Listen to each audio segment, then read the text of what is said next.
Yes. 3 counties, 24 cities, working together, accomplishing more than any of us could alone.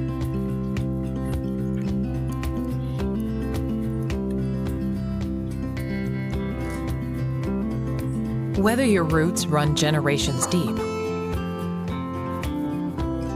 or you recently moved to Greater Portland, you are a part of Metro, the nation's only regional government elected by the people. Planning for the future, preserving what we love. Let's keep our region thriving for decades to come. I'm Laura Lepley, a Metro Park Ranger. Here at Oxbow Park, safety is our #1 priority, not only for our guests, but for our staff members. I'm at the Welcome Center and you're at the Regional Center. The council chambers are located on the 3rd floor. In the event of a fire or fire alarm, please exit through the door in the northeast corner of the room. Go down the stairway to the 2nd floor, exit through the main entrance by the reception desk, and gather in the courtyard outside that entrance. In the event of a medical or fire emergency, please call 911 and notify the security agent at the reception desk. The nearest defibrillator is mounted on the steps leading from the reception desk down to Grand Avenue. Thank you, and come visit us at Oxbow Park. Excellent.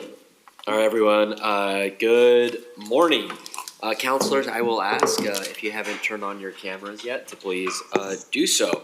I will declare quorum and call the Metro Council business meeting to order, and I will ask our clerk, Georgia, to call the roll for attendance.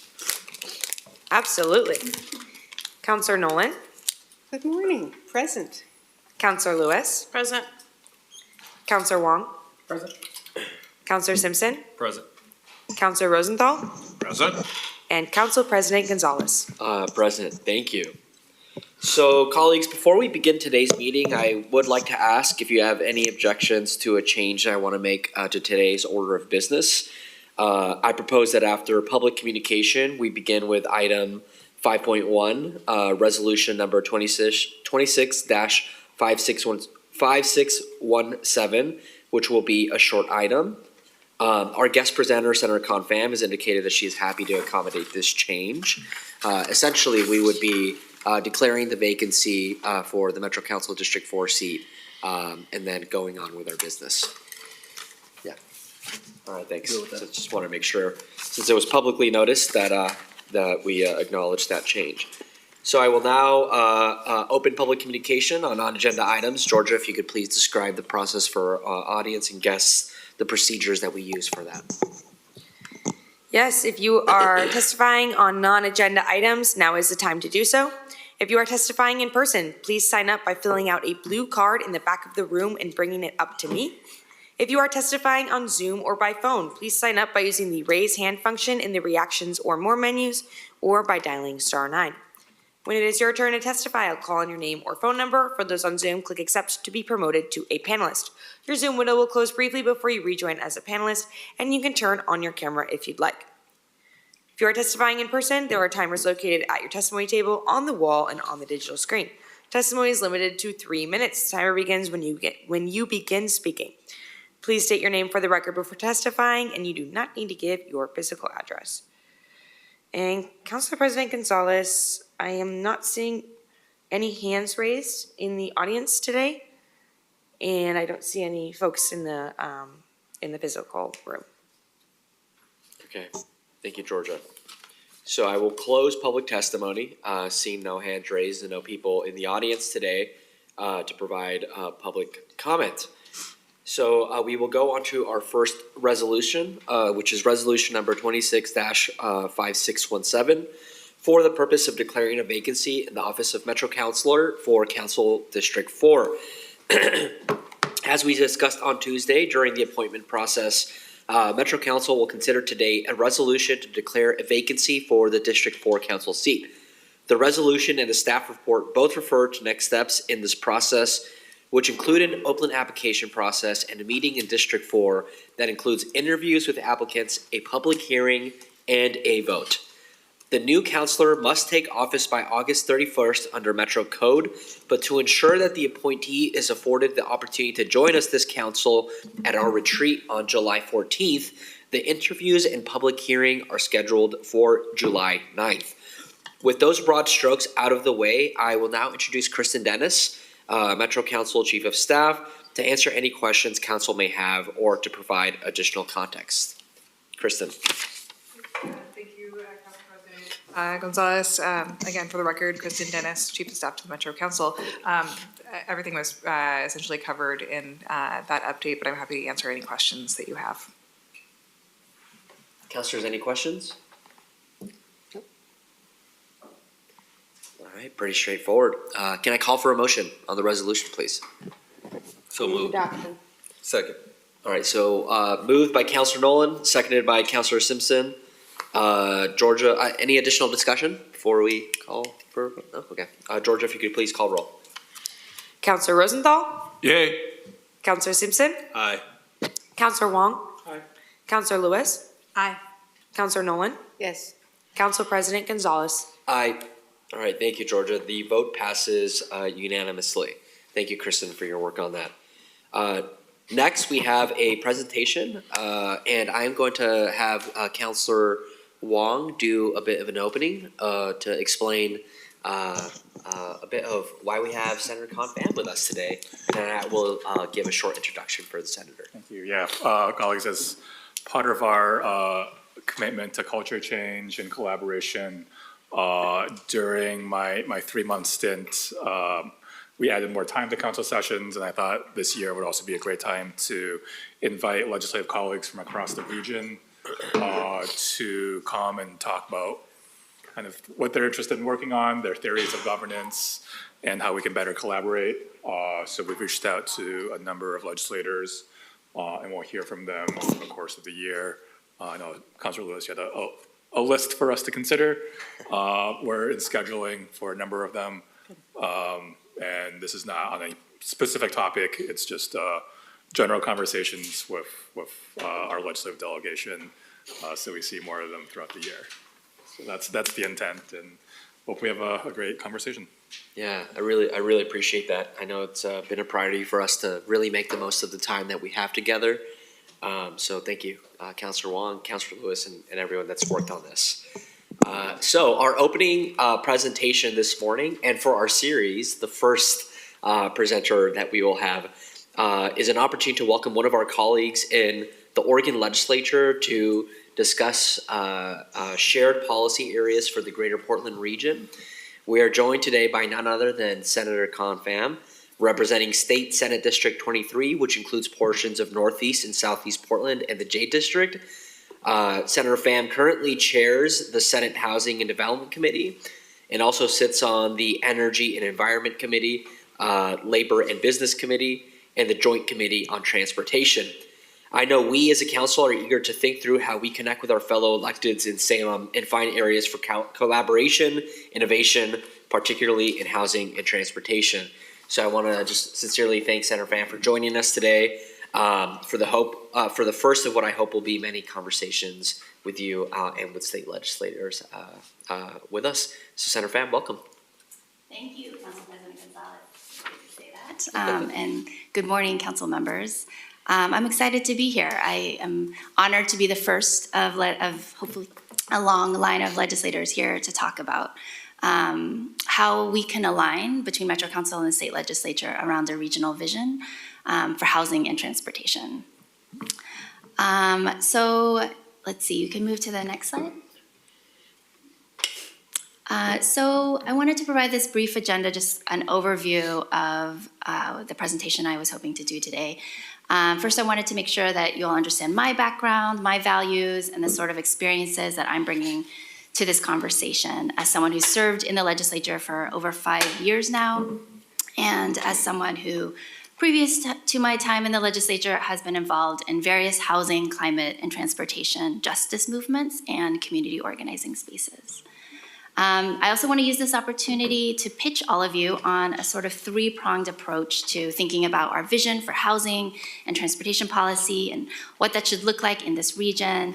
I want to identify some of the challenges that I'm seeing that are preventing us from getting this accomplished, and introduce some ideas that my office has been working on in the past couple of months to explore legislation in the next upcoming session, and hopefully that both Metro and the legislature can collaborate on to advance as part of our region of our effort to address our region's housing and transportation needs.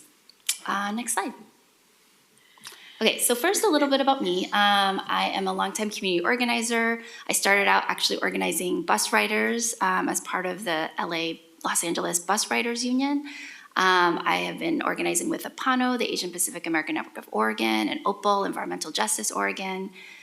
Between those stints, I also studied urban studies in a PhD program at Portland State. And after that, I helped to co-found, when I was at APANO, the coalition to successfully pass the Portland Clean Energy Fund.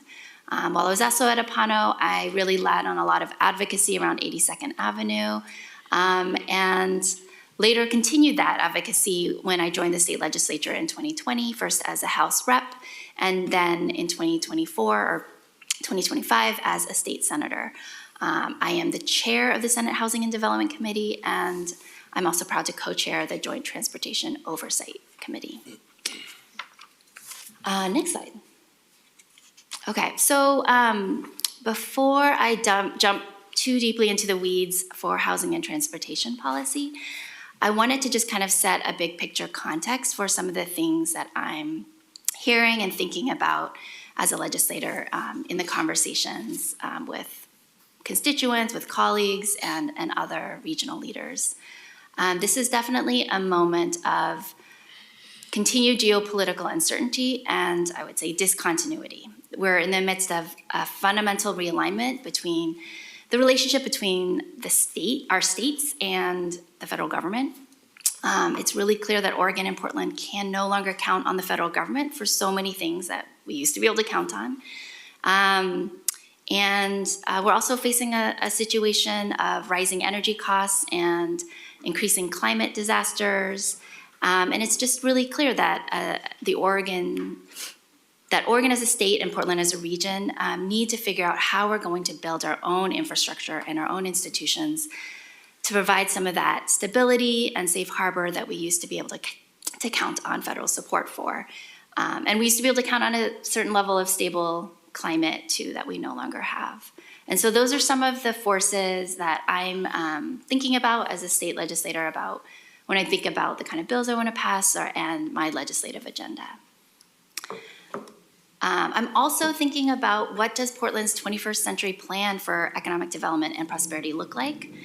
How do we make sure that we're building something that is creating jobs here, that is supporting our local businesses, that's providing Oregon's wealth, that we use to then fund our region's needs, and how do we make ourselves a place that jobs want to be located here, where people want to start businesses here, and how do we get buy-in from our civic leaders to make sure that we're actually able to deliver on it. So with my position on the Senate Housing and Transportation Committees, I'm constantly thinking about how housing and transportation are really two sides of the same coin, and what does it look like to be approaching housing and transportation policy with this lens of building resilience for the Portland region and the state at a time of political, economic, and climate shocks. We need to have something that we know is good for affordability, that is good for creating jobs, and that is good for the economic future of our region. And I think it's imperative that we are looking at our transportation and housing policies as economic development. Because if we're getting that right, it will lead us to being a more amenable place to start a small business and where local businesses can thrive. Next slide. So these three major components of integrated housing and transportation policy are things that I know you at the Metro Council think and work on all the time, but I do find it really helpful to just lay out explicitly these three central components of what it means to be planning for a world with more affordable housing, with less energy use, and with healthier communities. And it's as simple as making sure that we're building a network of dense and walkable communities, and that each of these communities is full of so much housing and available to Oregonians at all ages, wages, and stages of life.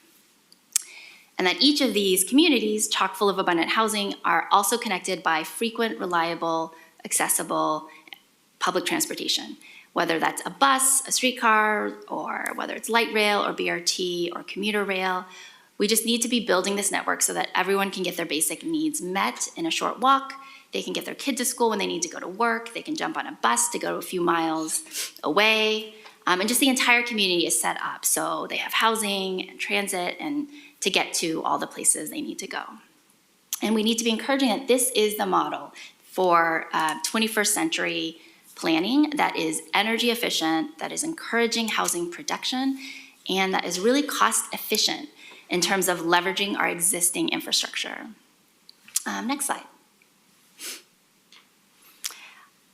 Now, this is probably really obvious to all of you at Metro who work on this all the time, but what I have found at the state level is that this vision for integrated regional planning and walkable communities with abundant affordable housing and high-functioning public transit is not actually a vision necessarily shared by all of my colleagues at the state level. But we know that building more homes within our existing cities and towns is the most essential thing we can do to help tackle the housing affordability crisis that we face. When we build more homes, it keeps prices from skyrocketing. It's easier for people to gain home ownership, and that's a critical way for building wealth. And it's also long-term the best way to tackle our homelessness crisis. Building homes also solves so many other problems when we think about the well-being of our communities. When we build homes, especially in our existing communities, we're leveraging the existing utilities and infrastructure that we've already built and more efficiently leveraging that. So when we build dense housing near a light rail station that we've already spent multiple billions of dollars on, it means that there are more riders that want to use that train, and we get more bang for our buck. It means that the water pipes that we've built, it means the existing streets we've already invested in, we don't have to expand it, and we can actually leverage it to get some of these long-term efficiencies. We have a lot of infrastructure we need to build, and actually not a lot of money to do that. And so the best way to get that funded is to bring in more new residents who want to live in our communities, because every one of those new residents is someone that we can count on to help contribute to our local tax base to keep our infrastructure going.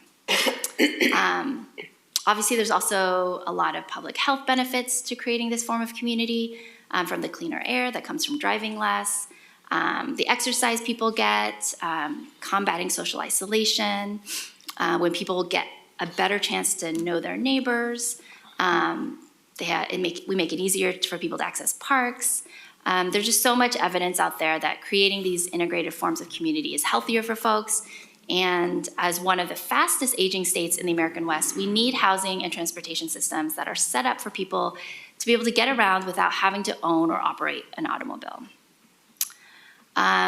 So the great thing about building dense housing and frequent transit next to each other is that, like I said, it's really supportive, and we don't have to pay for the extra road space, for parking and transportation. Next slide. So I know none of this is new. You all at Metro have really been pioneering on this. And I want to appreciate that all of these crises that I've talked about, whether it's climate change to housing or the lack of investment in transportation, they're all solved by what Metro has been in existence for, basically, which is that integrated planning of land use, transportation, housing, and development. And that's why I'm excited to be here to talk more about how we can better collaborate with the state legislature to execute this vision. Next slide. So what's standing in the way? If our big vision is to build a bunch of housing in dense, walkable community neighborhoods connected by frequent transit, why haven't we been able to execute it? Today I'm going to outline a few different themes that I've identified from my time in the legislature, which has made it harder to move the ball forward on this vision. Next slide. Okay, so first, we can't execute this vision if we don't build enough homes. And Oregon has been suffering from decades of underproduction of homes, and that has had significant consequences. And it's one of the biggest reasons that housing has become so unaffordable. We need to be figuring out what is the red tape that we can cut. We need to be figuring out what is the permitting stuff we can do. We can't really, I don't control high interest rates, but we can create programs like the state's revolving loan fund, the construction revolving loan fund, that can provide subsidized below market rate interest rates for mixed income housing. We can't tackle necessarily construction costs that are escalating, but we can ask, how is the state permitting process moving? Are cities allowing the homes that we need to build? Are they encouraging it? Or is zoning getting in the way of building the units that we need? And with the state legislature having a really rough revenue funding situation at the moment, we don't have the money we need to be subsidizing all the homes that need to get built, so we have to be creative on what it means to make it easier for people to build more homes, and that's where changes to the building code or zoning can make a difference. Next slide. So as I stated earlier, housing production is connected to so many of these other housing issues, particularly homelessness, and wealth creation can really come when we actually invest in home ownership. There's so many problems, from evictions to seniors not being able to downsize and open up family-sized homes for younger families, that are solved when we address housing underproduction. Next slide. I would say that a second major hurdle that we're facing in executing this vision is that at the moment, when so many people need affordable transportation options, when the price of gasoline is so high, when we need to be scaling up transit investments and making the bus run more frequently, we are facing the exact opposite. And the failure to pass House Bill 2025 last year, and the failure of the ballot measure, Measure 120, this last May, has cemented that TriMet is currently on a path to make up to 10% and possibly more than 10% reductions in service by 2028. And other state transit agencies all over the state of Oregon are also in really dire straits. When I was participating in the roadshow across the state, I heard from rural communities where transit was such a lifeline to making sure that veterans were getting to the dialysis clinics up and over the mountains in Southern Oregon, where folks who had lost their eyesight were still able to get around and live with some level of autonomy and dignity. It's not just in the metro region. Transit is such a valuable thing, and it's not a switch you can just flip on or off. When people don't believe they can count on the bus anymore, or when it requires them to wait so long on the bus that they can't depend on it to get to work, they are much more likely to then just go ahead, buy a car, even if it comes at tremendous cost to their food and other household needs.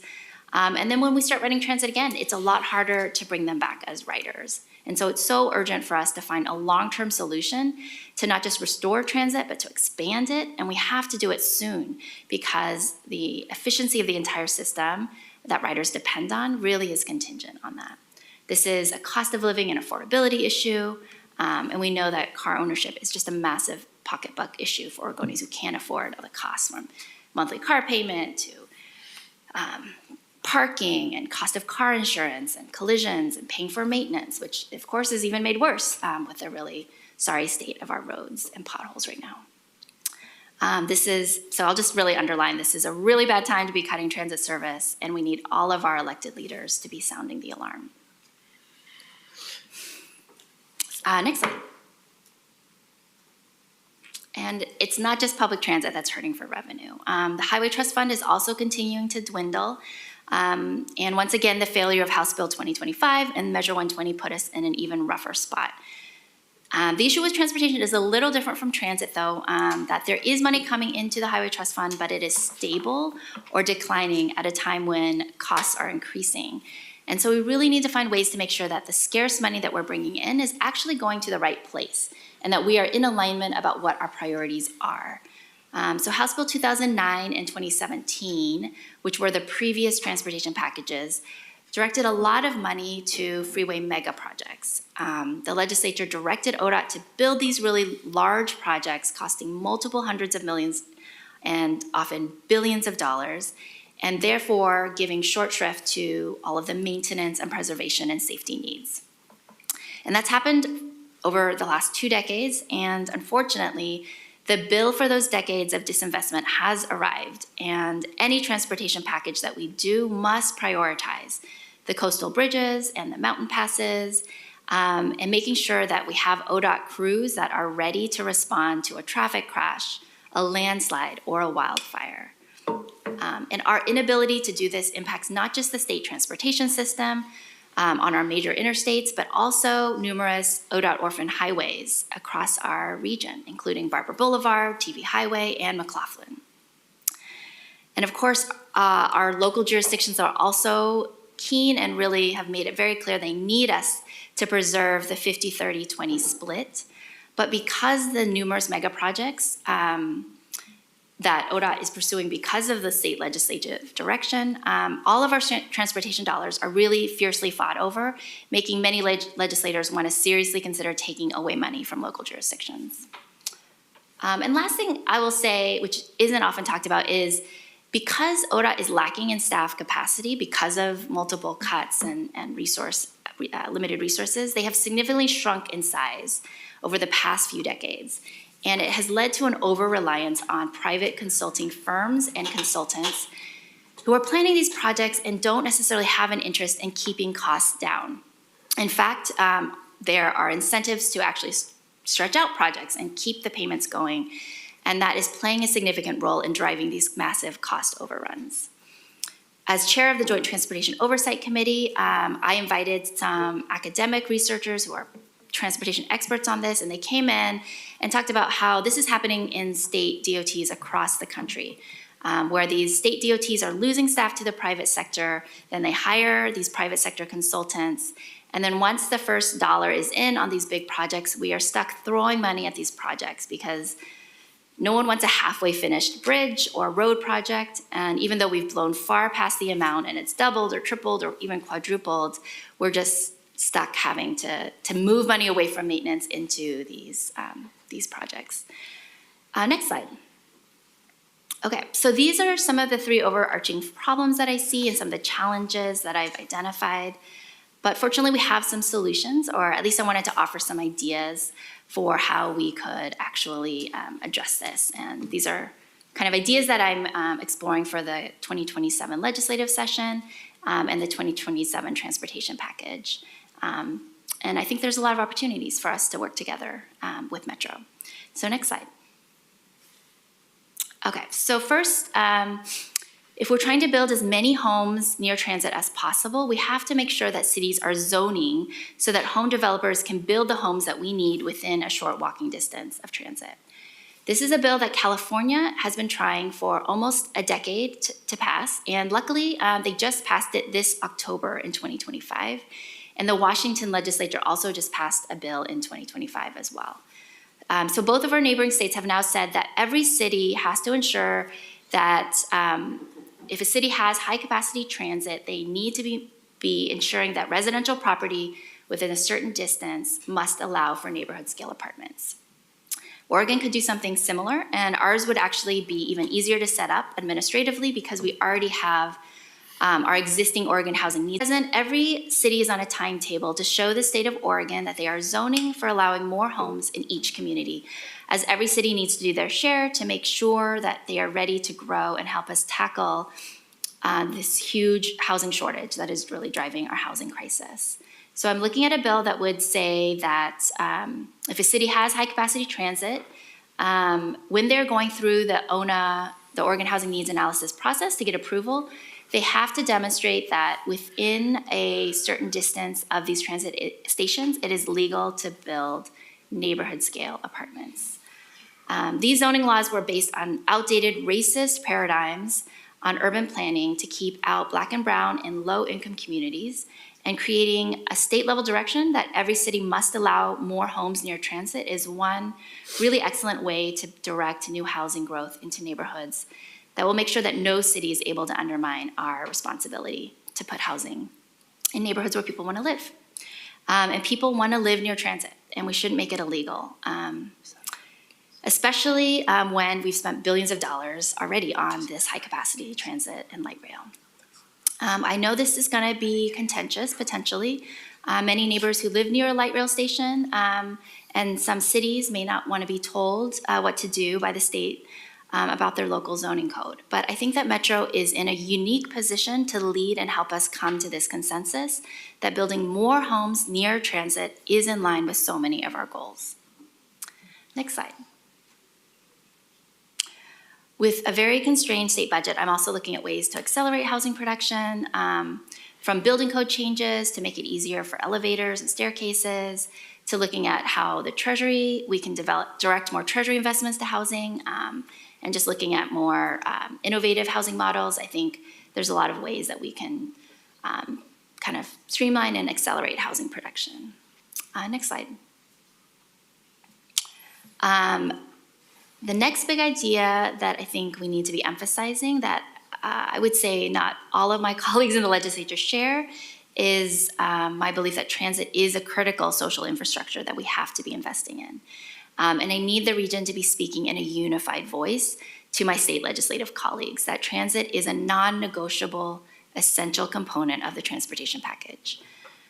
And I just want to implore you to please spend some time thinking about who are the civic leaders, both the city councilors and the business leaders that you work with to make sure that we build that consensus.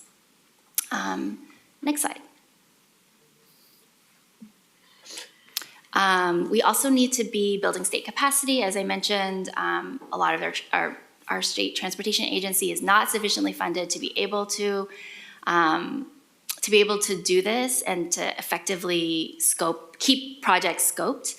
And investing in more in-house ODOT CF capacity would ultimately save us money because we would have people with the interest in keeping projects scoped to what we need and not just grabbing everything under the kitchen sink to kind of build their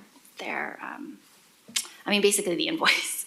It's also about sometimes making sure that the right level of government is really intervening at the right level. So sometimes that means the state overriding cities that are slowing housing growth, or maybe when the state DOT is kind of blocking or not having too much control over transportation investments. So it'd be great if you would be able to talk about that. And I'll give one example in the next slide. Next slide. No. Sorry, go back to idea 4A. This is just one example where Metro could ask the legislature to give it authority to administer the state's allocation of safe routes to school. Metro already knows where to build sidewalks to help kids get to school, and I really think ODOT's Safe Routes to School programming should really be focused on helping jurisdictions outside the metro region and many rural areas that don't have the same resources to do their own research and technical analysis. And it would have the potential benefit also of making sure that the metro region would get a more reasonable allocation of Safe Routes to School money, where right now ODOT really disproportionately gives it to communities outside the Portland metro region. But that's just an idea, we can talk about that. Next slide. So what does this collaboration look like? I just wanted to share a couple of tactics that I would love to encourage you all to pursue. Next slide. I really want to urge you to please talk to every city councilor, business leader you work with, to make sure that everyone you talk to knows that and tells you that yes, we need to be investing in transit, we need to keep the TriMet buses running. I need you to be making sure that, even when we have limitations in Oregon around how we can use our Highway Trust Fund dollars, and we don't have a sales tax like other states, we just need to be talking about this urgency to invest in transit and transportation, and a pro-housing agenda with every civic and community leader you talk to. Next slide. Please particularly talk to our state legislators. You would be really shocked to find out. As a state legislator, we're all in our silos. So I don't know how Medicaid redetermination is happening and how to address chronic absenteeism. And, everyone's in their own particular silo, whether it's water issues or whether it's education or healthcare. And so many of my colleagues simply don't really know that much and don't understand that housing production is at the root of so many of our crises. And so if you have a good, trusting relationship with a legislator, please be trying to connect with them over the next 6 months to a year to encourage them to be supportive of these transportation and transit investments in the 2027 package, as well as this broader vision for dense, affordable, and accessible communities. You have a great team of lobbyists at Metro, and you can be using them to figure out which regional legislators or which members of leadership we really need to push to make sure that we can get meaningful action in 2027. And of course, I would welcome it if Metro councilors could come to Salem at least once or twice this legislative session to really underline that message. Next slide. As leaders, we're going to have some really candid conversations about how we want to prioritize the scarce knowledge that there are real trade-offs, and all of the above just doesn't work in a political and fiscal reality where we have limited funds and limited political will. We are not going to be able to address all of our maintenance and safety and preservation needs if we also have to write continued larger and larger checks for some of our larger major mega projects in the region.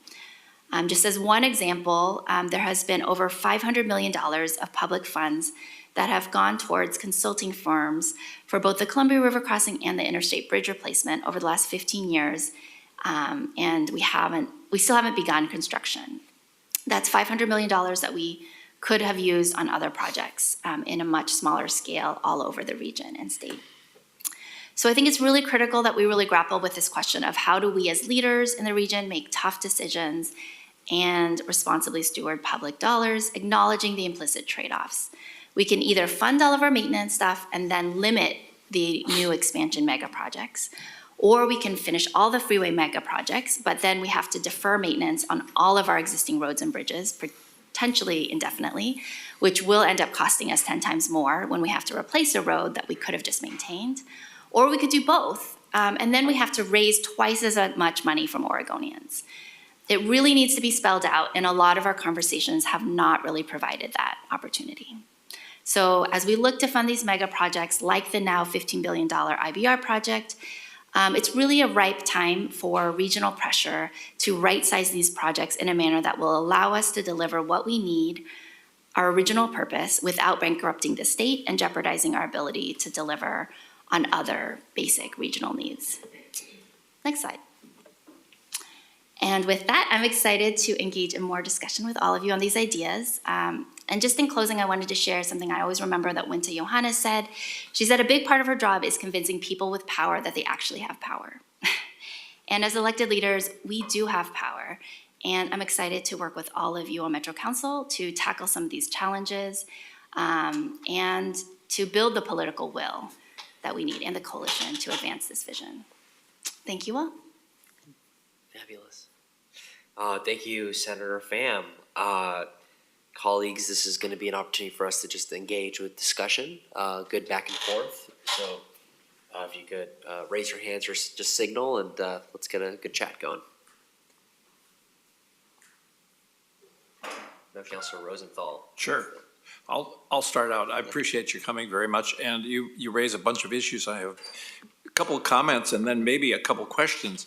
The first comment is I appreciate the notification about the agencies, the transportation agencies getting a little too dependent on consultancies.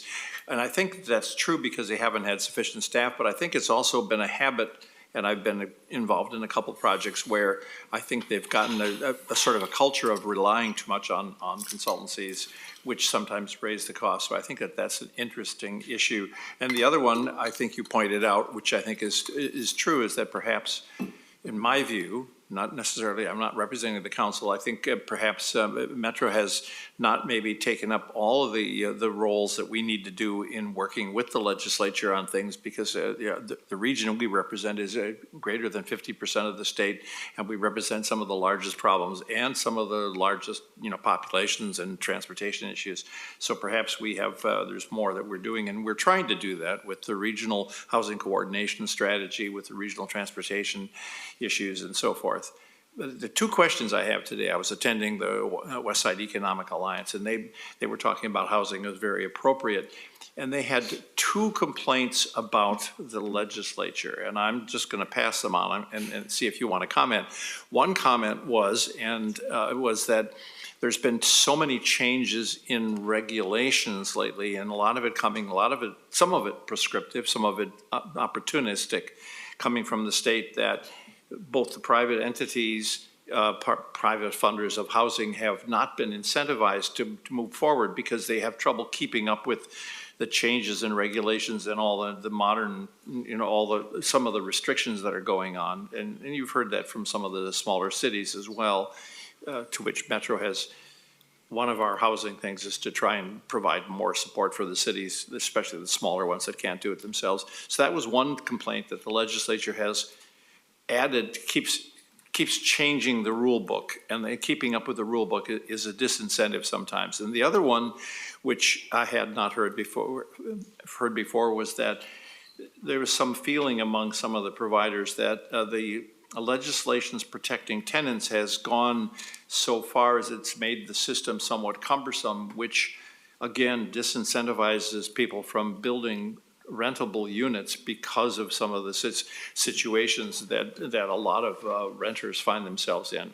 This is not an area of expertise, but I'll just pass that on. They also talked about land availability, and I pointed out that only 17% of the land that we have added to our urban growth boundary has been developed. So it's probably an issue of not just land availability, but of sometimes infrastructure or process issues as well. So if you want to comment on any of those, I appreciate it. Thank you, Councilor Rosenthal.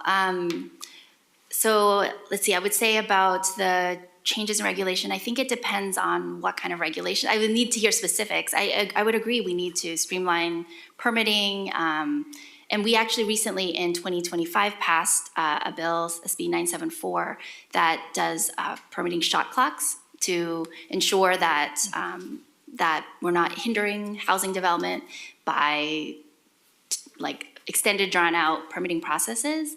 But at the same time, sometimes when people just say a broad bucket of regulations, I would say certain things like the Oregon Housing Needs Analysis could be seen as some kind of regulation, but it's really ensuring that cities through their zoning processes or through other processes aren't blocking housing production. So I think those kind of state level directives are really helpful to making sure that cities are contributing to housing production across the region. So I think those are I think it really depends on which policy we're talking about.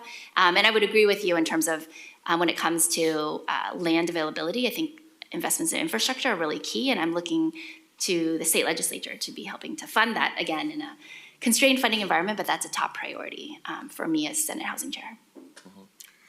And just a comment, you mentioned a lot about transportation-oriented. Of course, we have a program that supports transportation-oriented development.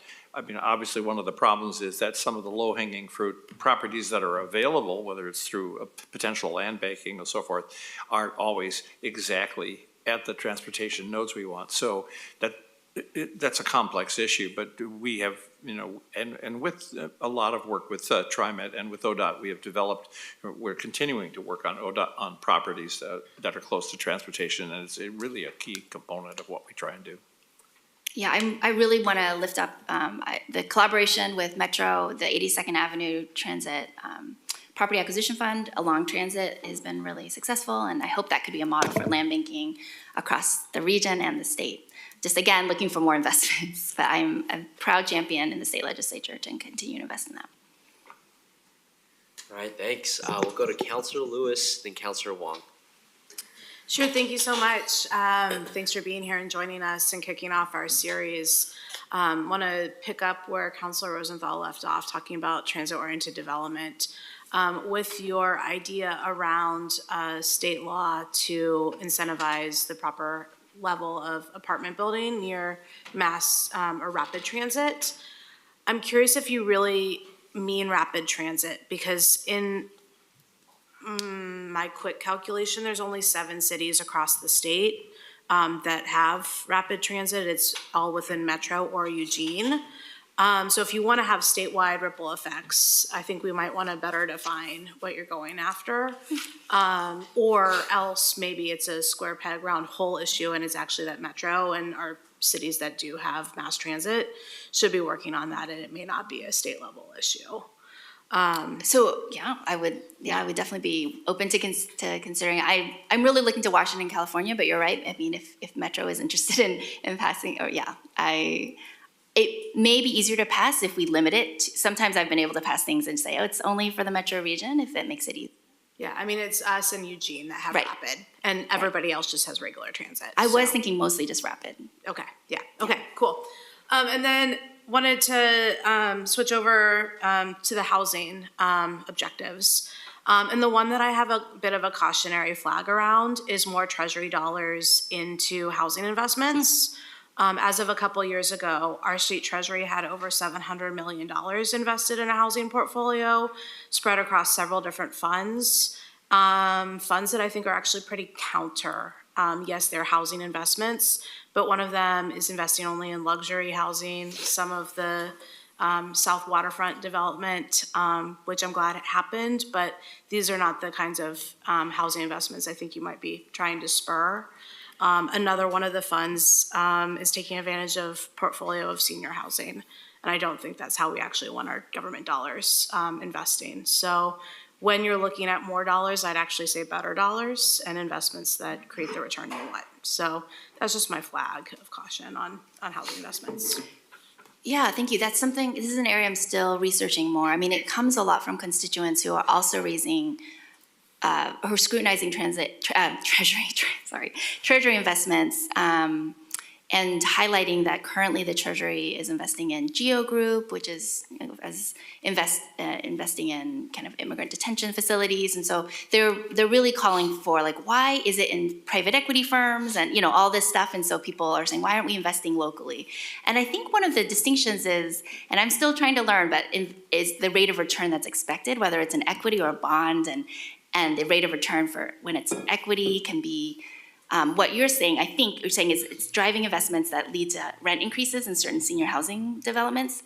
And that's when you are, often those, I am a little bit over my skis, but I've been told that when it's when housing is in the equity portfolio versus in the bond portfolio where we have lower expectations, I guess it's more stable, it's kind of driving displacement. And so, yeah, I hear that flag and would definitely want to make sure that I'm looking at the kind of already stable investments, and if we're accepting lower returns in a certain pot, why can't we invest those returns? Why can't we invest those funds in housing for Oregon? Yeah, and I think more bonds for housing, absolutely, because then they can get mixed with local funds, they can get mixed with tax credit housing, that's the kind of housing we want. But when it's in the investment portfolio, Exactly. That's $700 million that I would wave a giant orange to red flag about, so Yeah. thank you. And then lastly, when you are looking at those bonds or you are looking at dollars you're investing, I really want to thank you for your leadership on Merle.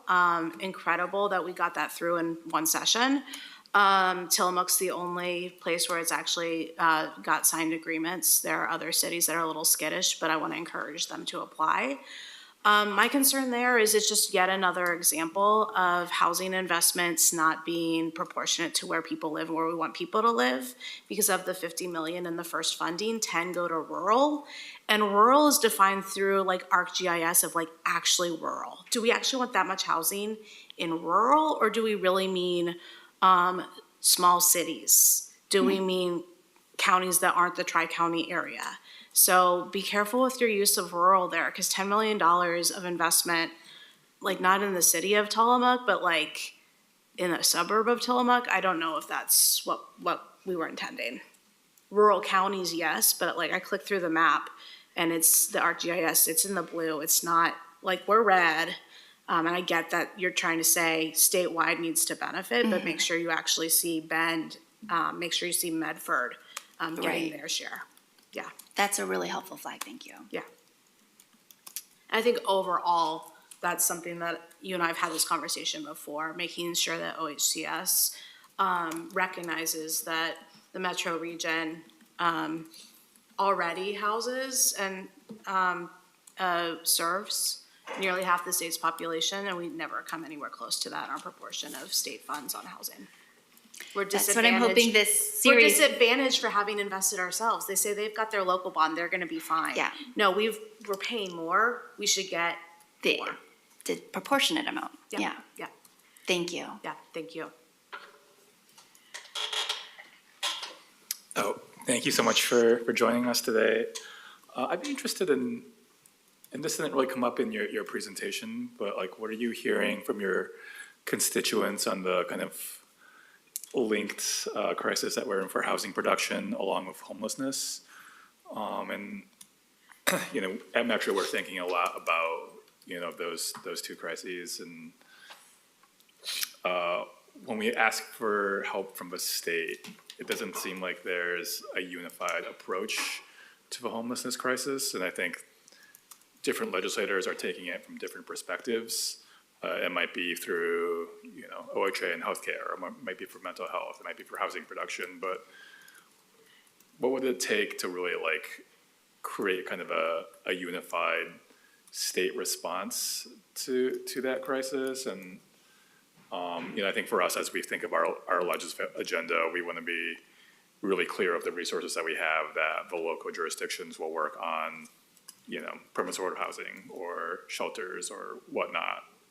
But I think there's this whole level of other investments that the state makes. So curious on your thoughts of like, yeah, what are you hearing? How can we better collaborate? Like, especially across the sectors about all the state agencies work on.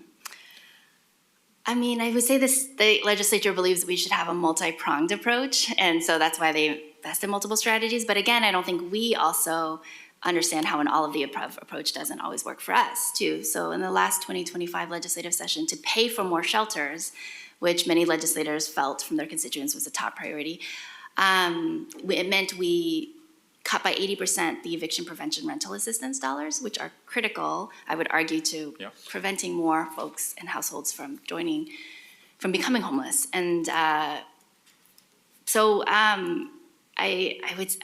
think I'm really focused on upstream investments and making sure that we have enough homes so that people can actually find affordable housing at a range of income options. So it means investing in mixed income housing. It means recognizing that we have to both increase publicly subsidized funding for housing and also take away obstacles for private sector to really accelerate housing production. And you know, a lot of my colleagues are also thinking about some of the healthcare and addiction and substance abuse intersection. So it's a wealth of knowledge. There's a lot of people with different viewpoints, but unfortunately, we have a finite pot of money, and so I'm still trying to convince my colleagues also to invest in upstream and not just invest in shelters, which I think are a really limited strategy when it comes to addressing the root causes of what is driving our homelessness crisis. But it's still contested, and it's 90 legislators with all different opinions. Yeah, thank you. Yeah, I think it just seems like, I don't know if it's us, but like, there should be a conversation about like, what's everyone's role and how do we all support each other? Because there's no one solution, but I think everyone's trying to tackle it from their perspective, and I don't know, we need to have a really thoughtful conversation because of the resource constraints around how do we leverage kind of all our different interventions. But also just love the Safe Routes to School idea and having that, you know, here at Metro, because I think we have a great program already and really understand where we can maximize those dollars. So would love to add that to our ledge agenda. But Great. thank you. I'd love to see Metro also get, as Councilor Lewis is saying, a proportionate share of those funds. Thank you. Before we go on to Councilor Simpson and Councilor Nolan, since Councilor Vaughn brought up the regional system on homelessness, the state's approach, Senator, a question for you. As a legislator, how have you felt over the last 5 to 6 years the Greater Portland region has spoken or showed up either with one voice about the needs of the system, and or is it more of like maybe county-specific or city-specific requests rather than a system kind of approach or request? How have you felt over your time as a legislator that has been? I would say it's been more city and county specific. I just assumed the housing gavel in 25, but I would say I think there's a lot of work to be done in terms of building our collaboration between cross-jurisdictionally to make sure that we're speaking with one voice. And that's why I'm excited to talk to Metro, because I think you all have a unique role to play in kind of building that consensus. All right, thanks. Counselor Simpson and then Counselor Nolan. Thank you, President Gonzalez. First time saying it on the record. Thank you, Senator Pham, for coming out. It's so good to see you.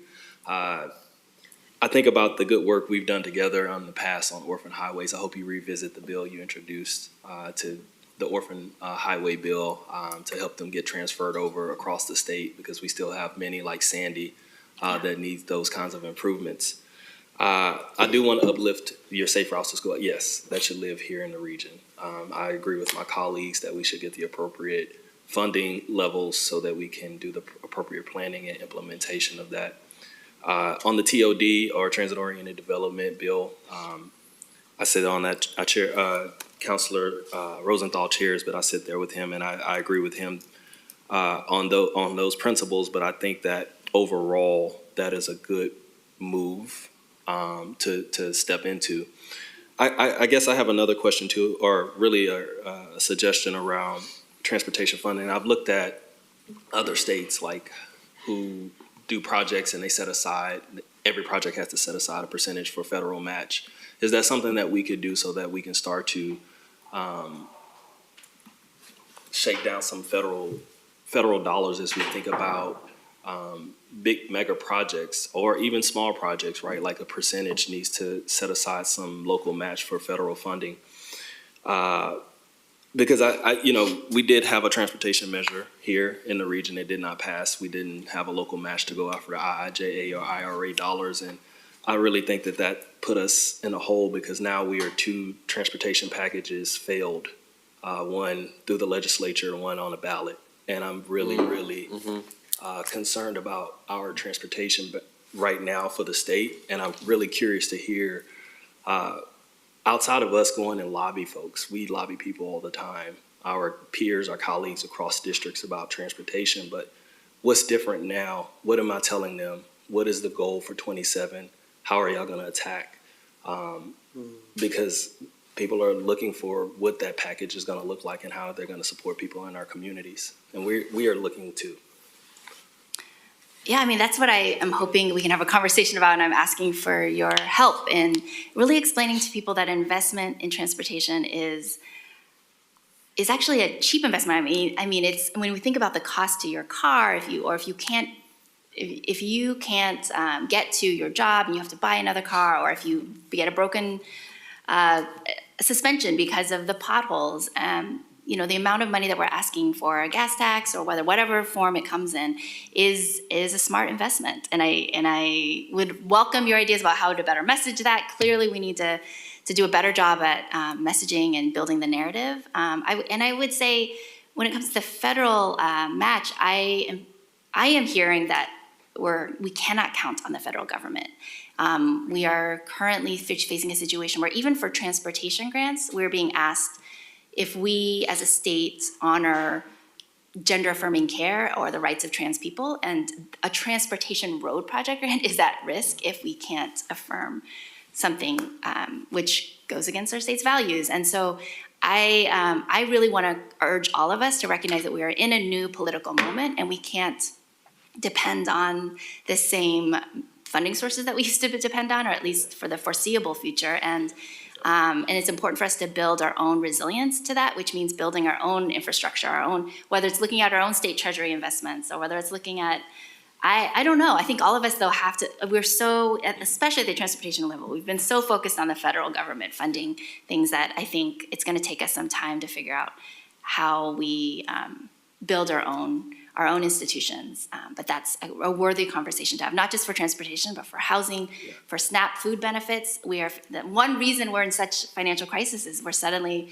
asking the state to fill a huge hole that we've always counted on the federal government to cover basic SNAP food benefits and basic healthcare benefits, and now we're facing thousands, hundreds of people, tens of thousands of people being kicked off the rolls, and that is something as a state that we have not been, we don't have the tax system we did not develop our tax system to serve all these needs that we've counted on from the federal government. So I don't have any answers, but I would just say this is a moment for us as elected leaders at the city, county, metro, and state level to be putting our heads together and figuring out what does this new political moment look like and demand from us.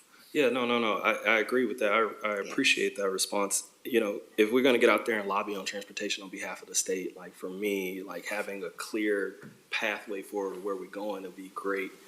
And, you know, political moments pass, right? This regime won't be in power forever. And we missed our mark when the Democrats did have the federal system. We missed our mark when funding was open. And so I hope that we don't have an answer today, but I hope that as we prepare for a new administration, that we are prepared to receive or go after any type of funding sources that make themselves available so we don't miss the mark like we did when we missed IIJA and IRA. We were blessed enough to get a Rose Quarter funding, but it didn't. We couldn't secure it all before it, right? And so that's where my mind goes. It's like, I hope you're right. yeah, yeah. That this Thank will you. pass too. Thank you. Thank you. Wonderful. Councilor Nolan? Mr. Chair, thanks. Welcome, Senator. It's delightful to have you here. It's wonderful to begin this conversation with you and then others of your colleagues. I want to address the two key issues you talked about, housing and transportation. But I wanted to acknowledge the broader value of collaboration and exchange of ideas and disagreement and hashing things out. All of that is a process that leads to sustainable results.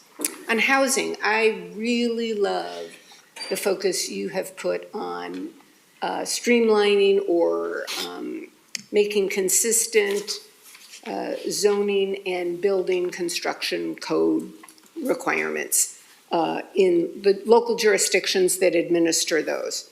And I would encourage you to consider, as you're constructing a bill, to establish incentives. And I don't know what that would be because I know you're stretched for funding, but are there non-financial incentives that the legislature can grant to local governments who comply with a statewide standard building code? And then you could bake into your legislation some performance measures that those incentives are supposed to deliver. X% increase in market rate affordable housing, for example, near transit or however. And if they're not met within 5 years, you can then pivot to mandates so that you don't have to tell local governments what to do if they pick up on the regional perspective of doing the right thing. It may be, it's going to take some while to build up this. And so relying on incentives is perhaps a more successful strategy to getting sufficient concurrence on your proposal. I'd also encourage you to bring in developers who build already market rate affordable housing. Sometimes affordable housing is code word for subsidized housing, but I mean market rate housing that is workforce housing. And there are people certainly within Portland who build that without subsidies, and they can bring you ideas on how you can incentivize or even mandate that requirement. I am happy to introduce you to some of them that I have worked with in the past. I'd appreciate that. And then we seem to have danced around an issue in housing and construction, incentivizing construction, rewarding construction for non-subsidized, all levels of affordability housing. And that is that squeaky wheels get the attention. We don't do it intentionally here at Metro, but it happens. The folks who have the capacity to come sit in and testify at our meetings participate in, serve on our advisory committees tend to be people who are paid to be there in one way or another. They represent land aggregators, they represent people whose companies stand to make a profit off of keeping things the way they are instead of changing. And you, I know, reach out extensively. Your background, starting as a community activist, brings you to listen to other voices. But it's really hard to find those other voices and meet them on their turf, in their space. Maybe coming to a meeting here at the Metro Regional Center at 10 o'clock on a typical workday morning isn't the best way to encourage people to give us their input and express their needs and their values.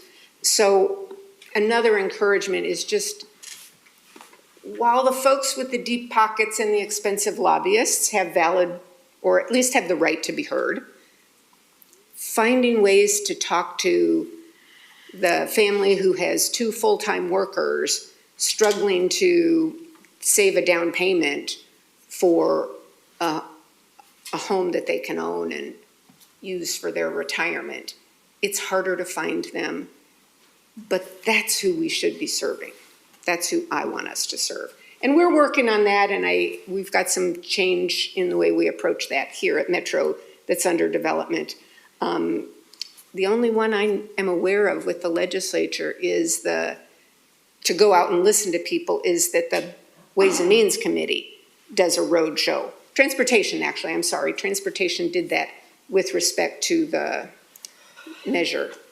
Town hall meetings, things like that. Find ways to really hear who we're serving and remind ourselves that the squeaky wheels who have access to us, we need to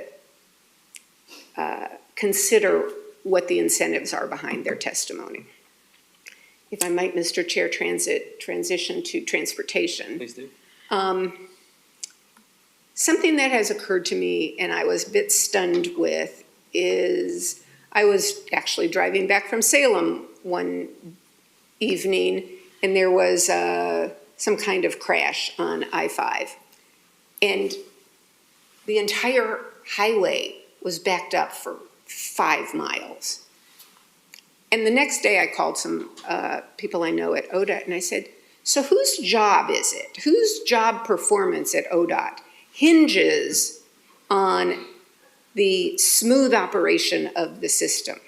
Who's responsible for minimizing that backup? Who's responsible for taking care of bottlenecks that happen every day?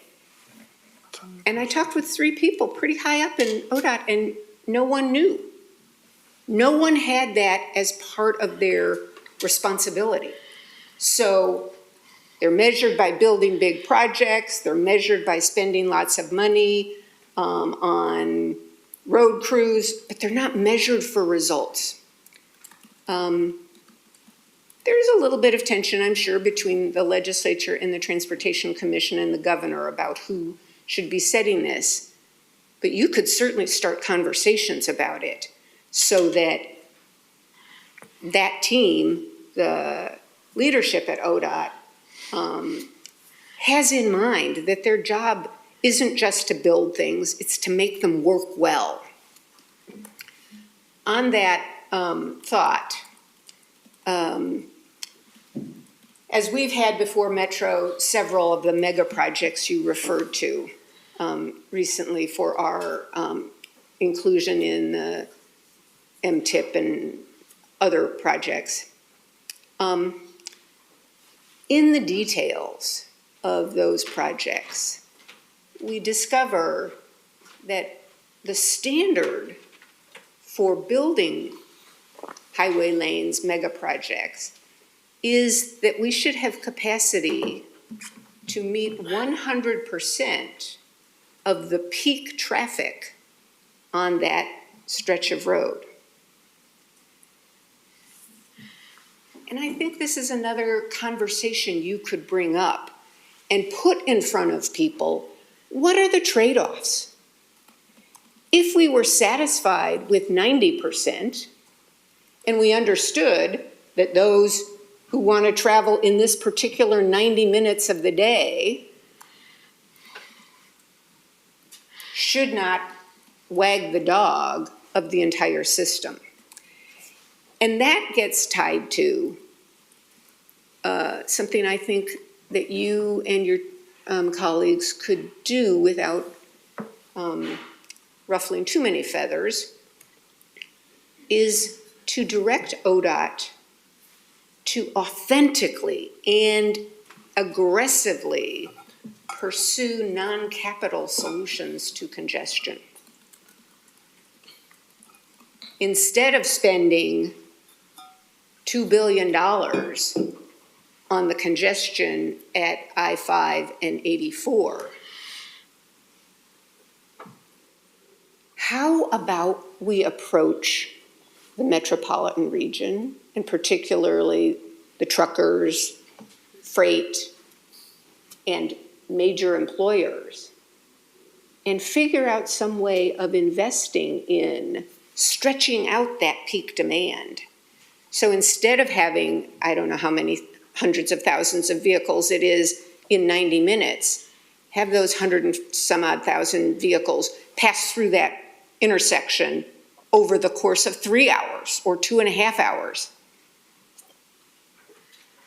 And I would be willing to bet we could achieve that 90%, probably closer to 98% target of flow at peak times, if the peak time is longer to accommodate more cars.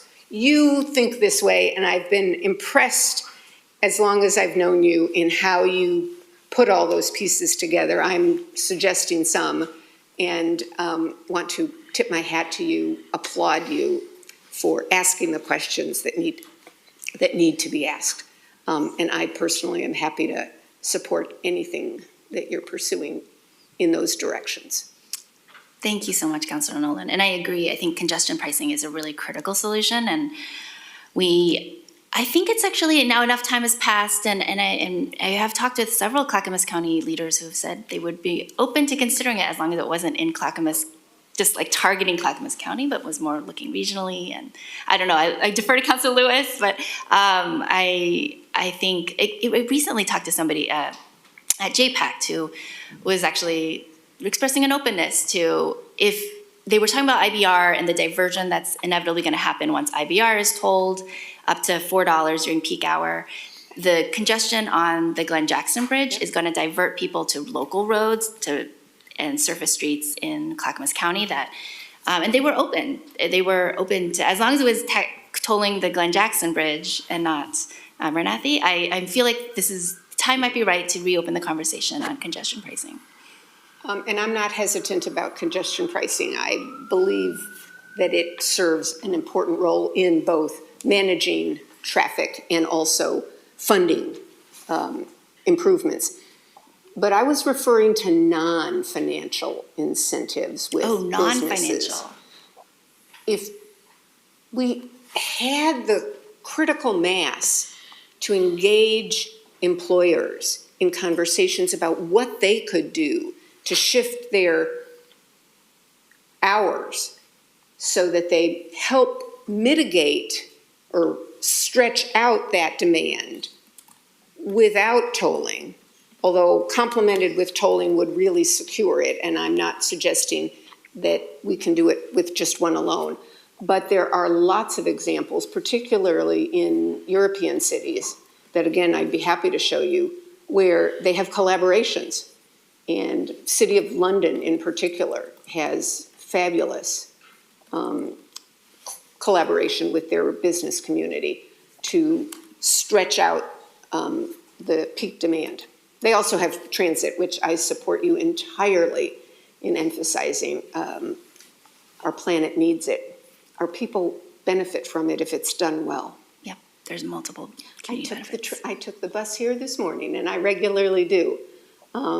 But many of my colleagues here, it's just the system isn't robust enough to serve everyone's commute yet, and we need to invest in that. Thanks. Thank you. Thanks. Counselor Lewis and Counselor Rosenthal.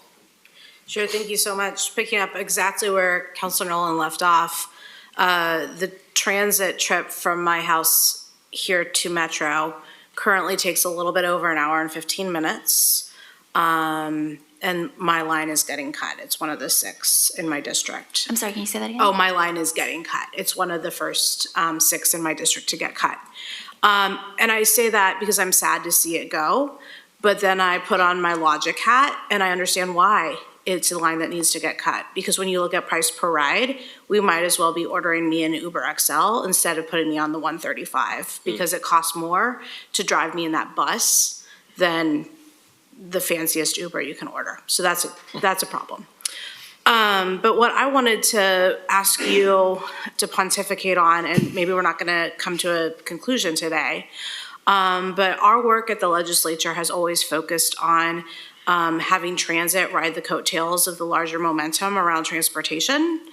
And I saw it even in the short session where I came down twice in support of a study group or a bill that would have formed a study group to look at transit and transit funding.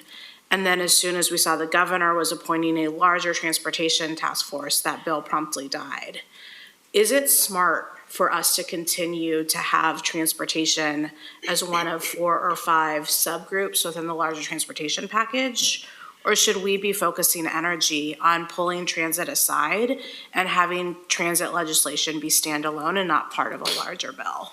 Because the problems are so far removed because of the restrictions on how gas tax gets spent. There are 2 issues that hold hands, but they're not as ingrained as they would be if we didn't have that gas tax restriction. So I'm wondering if you think there's a strategy for pulling transit out and not lumping it in with the other transportation pillars for the traditional way we put together a package here. I think that is potentially a smarter strategy. I would love to talk to more people, but I think to help people understand that it is a social infrastructure, it's social infrastructure like utilities and everything, and the way we have a low income, low income utilities and low income fare, we need to be seeing, transit is cross-class, but it's critical that people understand the ways that we need to invest in it in a different way that's not, like you said, it's not the same funding sources, so maybe we shouldn't try to ride the coattails and then inevitably fall through the cracks when the freeway lobby, takes up all the oxygen. So I think that's smart, and I would love to talk to some of our partners who are used to advocating for housing investments and investments in other social services, also see transit as a social service that needs investment.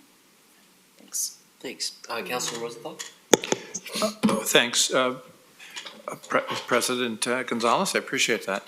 Just a couple things. The first thing that occurs to me is that our staff has done a lot of work putting together a regional housing and supportive services plan, and I hope that people in the legislature feel somewhat able to use some of that expertise and get some of that input, because I think it's something that has been. We've had to create a lot as we've gone forward. They've learned a lot of lessons, and some of it may be applicable to other areas in the state. But I want to talk a little bit about the transportation issue. It's been brought up.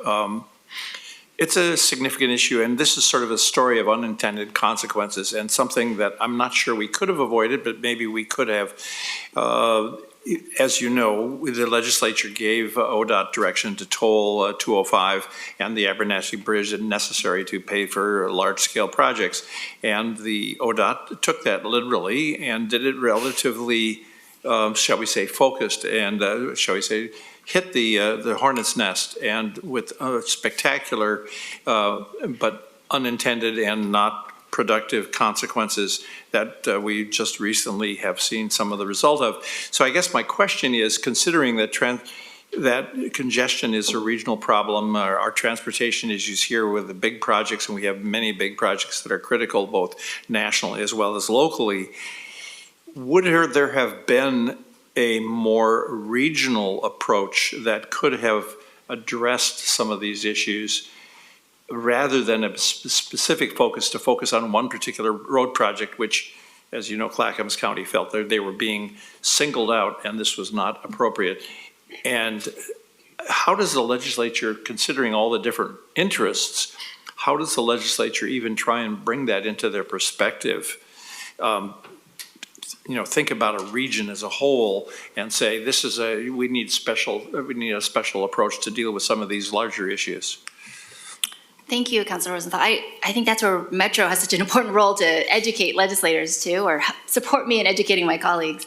I agree. I think a regional approach would have landed a lot better, and that's what happens when the transportation agency, transportation engineers who are just implementing a directive, and sometimes with a kind of a little narrow tunnel vision that maybe didn't think about how it would land for the people most directly impacted. So I think as the legislature realizes there are no easy options for funding, there's not a magical easy way to fund any of the things that we need for transportation. And it's really about picking maybe the least painful, but still, no funding solution is going to be perfect. But I think congestion pricing and tolling have a role to play that if it's done fairly and equitably across the region. I've heard from colleagues in the Republican Party across the ideological spectrum that a user pays approach does seem fair if it's done with appropriate guardrails that protect low-income folks. People may be willing to accept it, but in the way that you described with tolling just the Abernathy Bridge, it was unrolled, not strategically, and I fear that we're still paying the consequences that kind of poisoned the well for tolling congestion pricing. But I'm hopeful that with some time and with a more thoughtful rollout, we can reintroduce the conversation. Yeah, ODOT, in some defense of ODOT, they're responsible for doing what the legislature tells them to do. And sometimes the legislature tells them to do something that is a little bit more specific than solves the larger problem. And so that's something where more coordination, perhaps between Metro and the legislature, can help us move forward in the future. Yes. The legislature is often the source of many of our problems. All right, excellent. Senator Pham, thank you so much. You've dedicated a significant amount of time to us. Very grateful for that. And hashtag Team State Capacity. I see you. I appreciate your leadership on that front. And I'm really confident that we're going to need to create tables to create the advocacy and the passionate support for the transit funding that our region needs. I know you mentioned on one of your slides that the region needs to show up and tell your peers that transit funding is a non-negotiable, essential part of a transportation package. I feel pretty confident in saying that all of the Metro councilors would agree with such a feeling going forward. And Metro has a very important role to play, and we definitely see you as one of our champions in this work. So I hope that we can continue doing work, and thank you for spending time with us again. Thank you so much. Thank you all so much. I look forward to the continued partnership. All right, thank you. All right, colleagues, we're gonna reopen some business items that we have before we adjourn. We do have 3 items on a consent agenda. Consideration of the May 14, 2026 council minutes, consideration of the May 21st council meeting minutes, and consideration of the May 28th, 2026 council meeting minutes. Can I call for a motion on the consent agenda? So moved. Second. All right, moved by Councilor Simpson, seconded by Councilor Lewis. All in favor say aye. Aye. Hi. All opposed say nay. All right, consent agenda adopted unanimously. Thank you so much. We are now going to move on to ordinances. We do have one ordinance before us today for adoption. We held a first reading and public hearing on ordinance number 26-1544 on May 14, 2026, and received public testimony in support. As a reminder, that ordinance was for the purpose of amending Metro Code Chapter 7.04 to allow the allocation of CET funds to technical assistance and to update the CET exemption for affordable housing and declaring an emergency. So as a reminder, also this was just, I just read that, sorry. So with us to answer questions are Malou Wilkinson, Deputy Director of Planning, Development, and Research, and Hal Hagedorn, Community Investments Manager. Except no. Okay, I was just going off of what was on my page, I apologize. Malou and team. We actually, President Gonzalez, we actually have Sarah Breakstone, the program manager for our 2040 Planning and Development Grant Program Excellent. here. Hey, Sarah. How is at a celebration of one of our interns at Portland State University right now. Fabulous. So we are here to answer any questions that you might have about the proposed changes, which I'll remind you are very small. One is to change the definition of affordable housing from 60% to 80% to align with state standards and law. And the other is to add the words technical assistance to help support to allow us to support the elements of the Housing Production Accelerator Fund. Nice. Colleagues, any questions? Just one quick question. Councilor Rosenthal. Can you remind us how much is available sort of on an average annual basis from this, or how much we expect? I will start, Councilor Rosenthal. First, I will, for the Housing Production Accelerator Fund, I'll remind you that Council allocated $5 million of one-time funding for that, and also through the Economic Development Resolution that you all passed, a $2 million amount for job-ready lands. And then I'll ask Sarah to answer the general amount for the 2040 Planning and Development Grant Program. For the 2040 Planning and Development Grant Program, we have a target of about $4 million annually. And for community placemaking grants, which also are funded through the CET, I believe it's $450,000 annually. Thank you. Excellent. All right, seeing no other questions, colleagues, if I could call for a motion on ordinance number 26-1544. Move adoption. Thank you. Second by? Second. All right, so we have a motion by Councilor Rosenthal and a second by Councilor Lewis. Any additional discussion? Seeing none, Georgia, if you could please call roll. Councilor Lewis. Aye. Councilor Nolan. Yes. Councilor Wong. Aye. Councilor Simpson. Aye. Councilor Rosenthal. Aye. Council President Gonzalez. Aye, thank you. The motion, the ordinance passes unanimously. Thank you. Thank you. Malou and Sarah. All right, now turning on to other business for our budget. Metro Council held public hearings on the approved FY 2026-27 budget on May 5th and May 14th, 2026. Today's packet includes Attachment 1, Summary of Proposed Amendments for the FY 26-27 budget. Attachment 1 includes both amendments and changes to the Capital Improvement Program. We will consider all amendments and changes in Attachment 1 in block. But first, our Chief Operating Officer, Marisa Madrigal, and our Chief Financial Officer, Brian Kennedy, are here to provide an overview of the amendments and answer any questions. So if you could please begin that presentation. Thank you, Council President Gonzalez, members of the Metro Council, Brian Kennedy, Chief Financial Officer, use he, him pronouns. You have a package of amendments before you that I would characterize all as technical amendments. They fall into a couple different categories. The first large category are carry forward. So these are appropriations that were approved in the current year, fiscal year 25-26 budget, where work is continuing. So we are requesting to roll forward some portion of that appropriation into fiscal year 26-27. The second category is there are two transfers of existing positions from one department to another because we budget by department. Council approval of that transfer of position is required.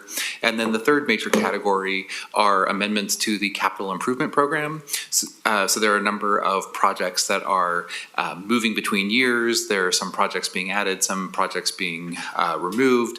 But overall, we are not requesting an increase in appropriation related to those, except for the cases where, in the case of the MRC single user restroom, where there is a carry forward, some of that work is moving to next fiscal year, so that appropriation is being rolled forward.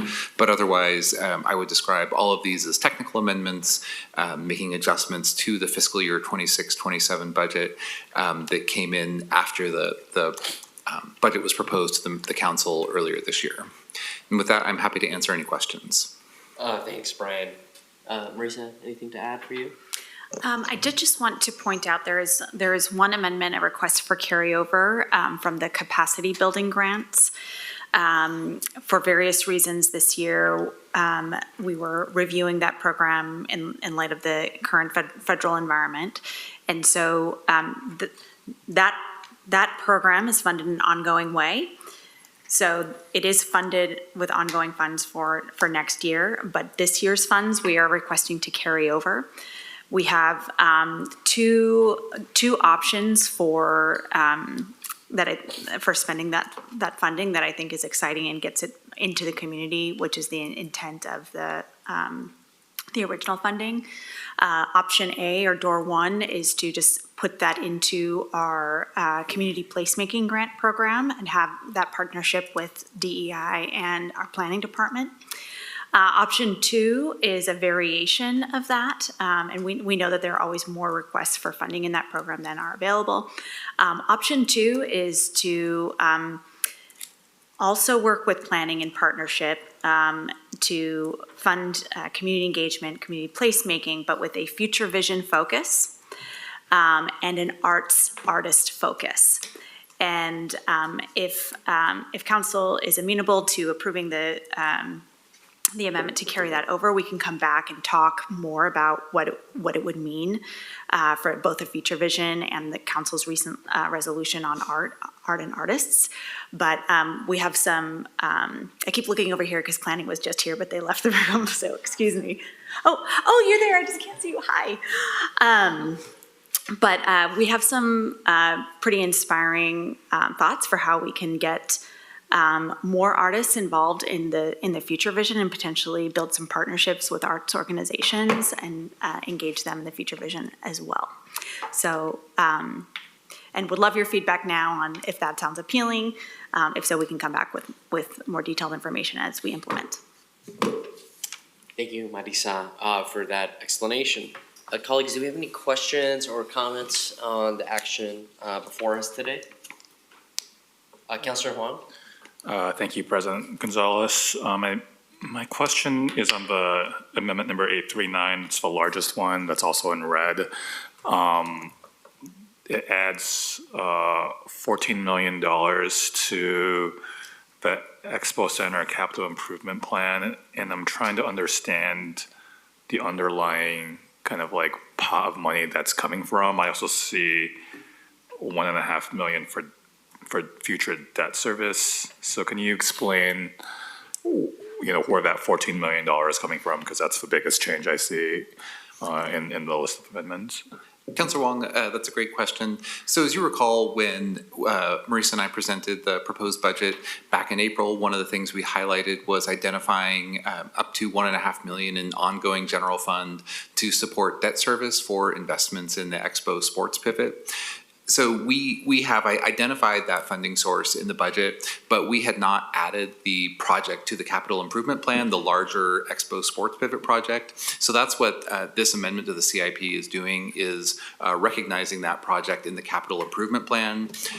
We will be working over the next several months to kind of explore the mechanics of the debt financing for that. So working with our financial advisors and bond counsel to make sure that we can make that happen. And assuming we can, the result would be Metro receiving bond proceeds in the neighborhood of $14 million in order to fund that capital project. When we get to that point, we'll be coming back to council for an additional budget amendment recognizing those bond proceeds and the expenditure of those funds on the Expo project. But we thought it was important to communicate the fact that we're working on this. We've talked about it publicly, and so including it in the CIP is a signal that that our intent is the project is moving forward. So if I'm understanding correctly, we're going to take on debt to finance the improvements and then hope to repay that back from additional bookings? No, our expectation is that the debt service will be paid by the general fund. So we identified ongoing $1.5 million a year of general fund resources to pay back that debt, in part because one of the things we've been challenged with the Expo for the last 20 years was believe it was Hall D, was financed with debt service about $1 million a year. And that debt service payment was an ongoing drag on the Expo Center. It was hard for them to generate enough revenue to cover both their operating costs and that debt service. And we wanted to avoid putting Expo in that situation again. I think all the work on the sports pivot up to this point has been pretty clear that the sports activity in and of itself is unlikely to generate the level of revenue necessary to fund those capital improvements. And this is a way that we could start making some of those investments from within Metro's existing resources. So we're setting aside the $1.5 million for like 15 years, basically? 15 to 20 years. We haven't figured out exactly the duration. Okay. And does this open doors for like future collaboration, partnerships, sponsorships? Hopefully. Yes, I mean, the expectation is that the sports investments will generate revenue, and that those revenues will help sustain the facility, make ongoing maintenance and repairs. But I think speaking purely for myself, if this were an investment that the private sector could sustain, there probably would have been private sector investment creating this sort of facility, but providing these sorts of facilities requires some level of public investment for them to pencil. So my expectation is not that the ongoing revenues generated by the facility will ever be sufficient to cover both the debt service and the long-term capital needs of the Expo Center, which frankly is not an expectation we put on really any of our visitor venues. The convention center construction was funded with bonds backed by the Visitor Facilities Trust. A lot of the ongoing major capital maintenance has been funded by ongoing transient lodging tax collections. That these facilities require a level of public investment in order to provide the outcomes that the community expects, and that while we describe them as business type activities, I think that language is important. Business type, they're not exactly businesses, because there is additional public support and tax support that's required to make them function. And if I could add, I think I agree with everything that Brian said, but what I find is that it's important to always recognize that for the visitor venues, that the majority of the benefits accrue outside the building. So when we talk about issuing this debt service and, making this capital investment in Expo, we're looking at what is the benefit, what are the benefits and drawbacks of doing that. The main benefit is that it will bring more visitors to Portland. It will bring both from the region and from outside the state, that people will spend money in restaurants, that people will stay in hotels, and it's an injection to the local economy. And that shift at Expo from consumer shows, which mostly draw from here, to sports, it's a different population, it's a different group that's coming, and the economics of it are much richer for our local economy. So I think what I also want to say is that this initial investment in these first two halls is a proof of concept. We have generated a lot of excitement in the region, both from public and private partners, about what we can do here. As we've talked about before, there's a long-term potential to look at that entire area in partnership with the City of Portland. We currently have a golf course, a racetrack, ball fields. There's a real opportunity to have a strategic vision up there. And this investment allows us to show that sports here has a draw. We know that there's a market, and we know that we're in a current desert and we can capture it. So it is not without risk, but it is, I think the team has done a good job of outlining exactly the market share that we're going for. As far as capital expenses go, it's relatively modest compared to other things. It's not nothing, but it's not, 300 million like the full build-out vision is. With your approval, we're going to do everything that we can to make sure that it's successful. Okay. Seems like a worthwhile investment. Is there also a plan coming together for the historical elements to memorialize, all the Yes. Culture-specific partner, okay. Yes, your budget also includes additional funding to maintain that track. I think we may have a briefing coming up, but we can provide more information to you on that as well. Very good. Thank you. Thanks for the explanation. Excellent. Any additional comments or inquiry? All right, seeing none, I will call for a motion. So moved. All right, I have a motion by Counselor Simpson. A second, please. Second. And a second by Counselor Lewis. If there's any other discussion, please let me know. But seeing none, I will ask Georgia to please call roll. Counselor Simpson. Aye. Counselor Rosenthal. Aye. Counselor Lewis. Aye. Counselor Nolan. Yes. Counselor Wong. Aye. Council President Gonzalez. Aye, thank you. The amendment block is adopted. Thanks, Brian. And now we are on to the final segment of our meeting, which is communications and report out. So Chief Operating Officer Marisa Madrigal, if you have any updates for us, would be wonderful. And after, we will invite Malou Wilkinson to provide an update on MPAC. Excellent. Just a couple zoo notes. I've been spending a lot of time up there this week and last week with the AZA inspection that we had. Had a chance to celebrate with the staff yesterday. One of the cleanest inspections we've ever had. I think you have an email, or will be getting an email shortly from Heidi Ron, our director there. But I also had a really neat chance to visit the lab that is saving the Mazama newt, our very special little creature from Crater Lake. Can I just say, we have an incredible team. It's also the team that is working on saving the silver spot butterfly. They are having, so far, incredible success. And one really cool connection that we have to a place that's close to my heart is, they are tracking the growth and development of the newt's eggs, and they are using photographs. That apparently photographs of amphibian eggs are very rare, and there's not a lot of reference materials. But the reference materials that they do have are actually from the axolotl and work that's being done to save that species in Xochimilco, Mexico City. So such a cool connection for me personally, and just as a science nerd and a former biologist.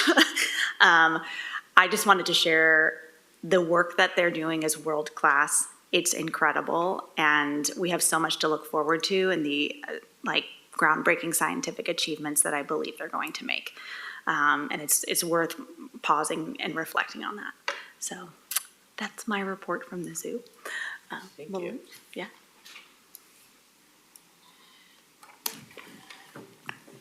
And you want me to follow that to talk about MPAC. So, President Gonzalez, members of the Metro Council, again, I'm Malou Wilkinson. I'm the Deputy Director of Planning, Development, and Research, and I don't have anything quite so exciting to report as our Chief Operating Officer. I'm going to give you a short update on last month's MPAC meeting. MPAC met virtually on May 27th. A reminder that MPAC was created in 1992 as part of the voter-approved Metro Charter to provide you all advice on growth management and land use, as well as other matters of metropolitan concern that would benefit from regional planning coordination, which we heard a little bit from Senator Pham earlier today. At the May meeting, Kathy Heisey, the Regional Solutions Coordinator from the Governor's Office, came to give an update on the Governor's Prosperity Roadmap. The Prosperity Council is actually releasing their recommendations later this month, so it was a bit of a challenge for Kathy to answer some of MPAC members' questions.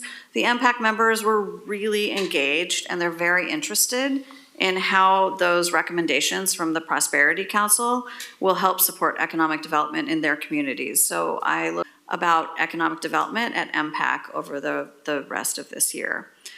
And then Ted Reed gave the 2040 Growth Concept Look Back presentation that you all had at council last month. MPAC members were really interested in the information, and they were engaged in kind of beginning to think about ways to potentially adjust in the future. And next month, we'll have Portland and Tigard providing their own local look back at what's happened in their communities over the last 30 years. So again, that's a conversation that we're looking forward to continuing. There weren't any actions at MPAC in May. Their next meeting will be June 24th. We have very busy agendas over the next few months between economic development conversations, the regional transportation plan, the future vision, and a number of other items. And with that, I'd like to invite our counselors who were at the MPAC meeting in May to add any additional thoughts, if you have any other takeaways from that meeting. MPAC counselors, any other takeaways? I think we just have You to summarized it fairly well. Yeah, we had some really robust conversations, and I think we would like to hear more from the Prosperity Council update, I think, when it's finalized, so that this council better understands that roadmap. Great. Absolutely. Councilor Nolan? I was particularly interested in the discussion, the presentation and then the discussion around the Prosperity Council. There's useful kind of macro level information shared and discussed, but particularly around conversations about economic development. It seemed to me from that conversation that the work that you, Mr. Chair, and Councilor Simpson have initiated around economic development gives us a chance to frame this conversation in a way that will be productive. I think there's a void there, and we have an opportunity to fill it. So being out there ahead of the game, as it were, was pretty strategic. Thanks, Councilor Nolan. I'll also add that Councilor Lewis was a key visionary in that work as well. All right, any other elements for MPAC?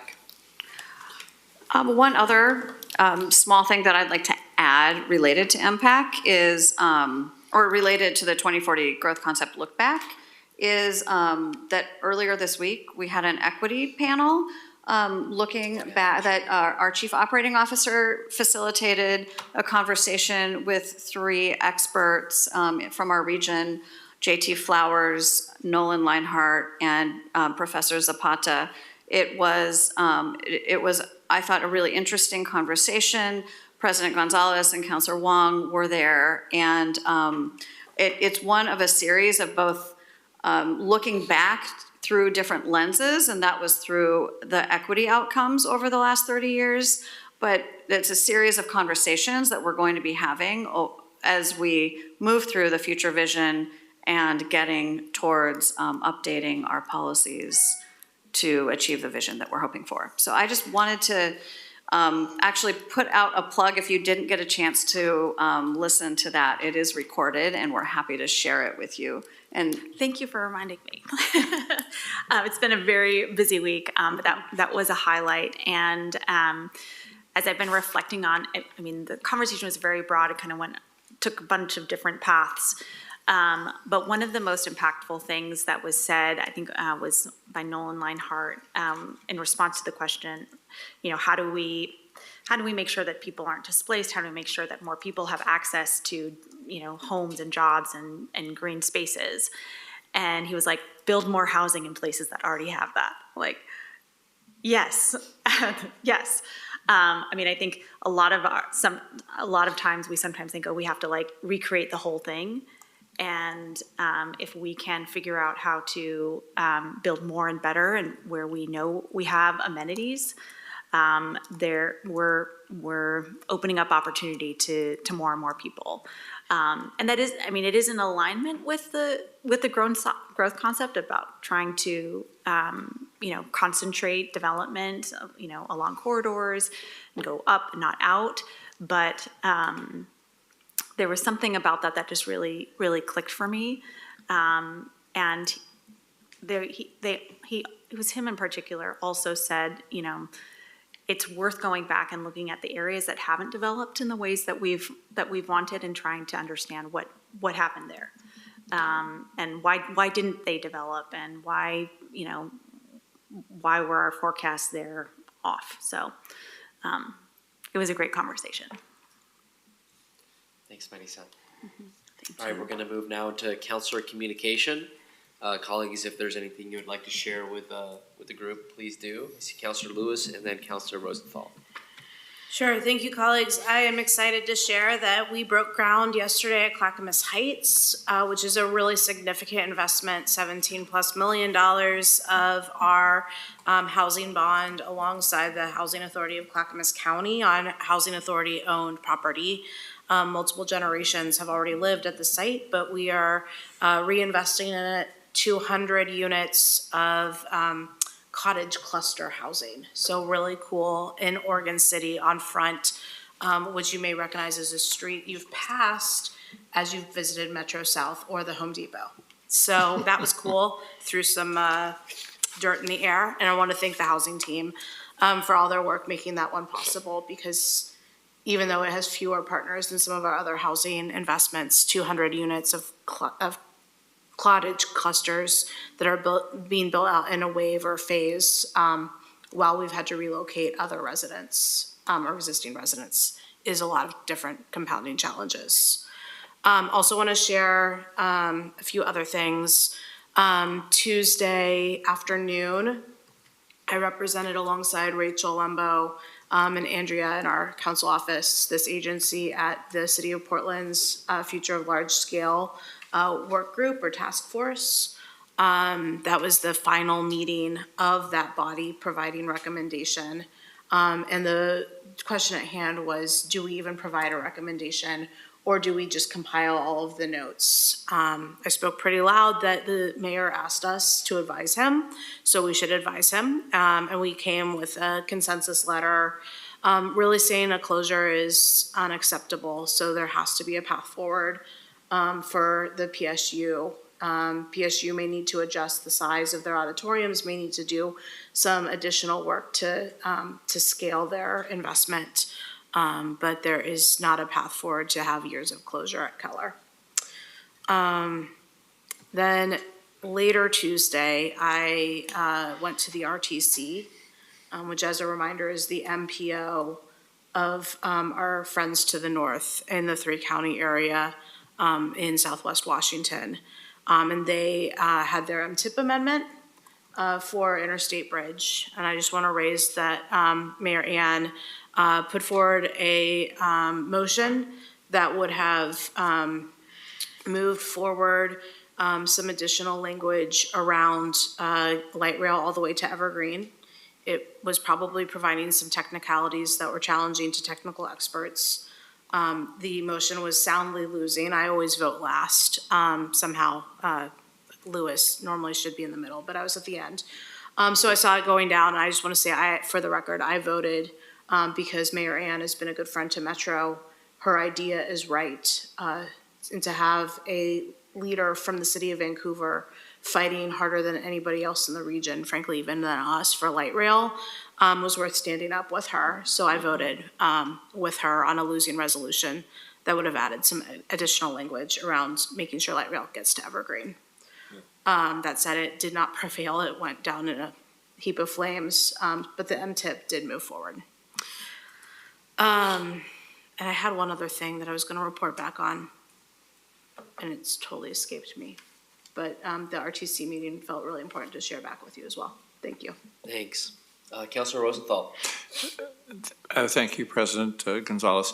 A couple of things. First of all, I should have mentioned this during the MPAC. Ted Reed was able to provide a very good summary of the successes to the MPAC committee of basically where we've succeeded in the 2040 growth plan. The substantial numbers, a few more than you think, because they sometimes get buried in the process. So I think that was useful, and I appreciated that. I want to report on two things. First of all, we have been hosting, along with North Clackamas and with Tualatin Hills Parks and Rec, a regional Parks Management Forum over the last several days.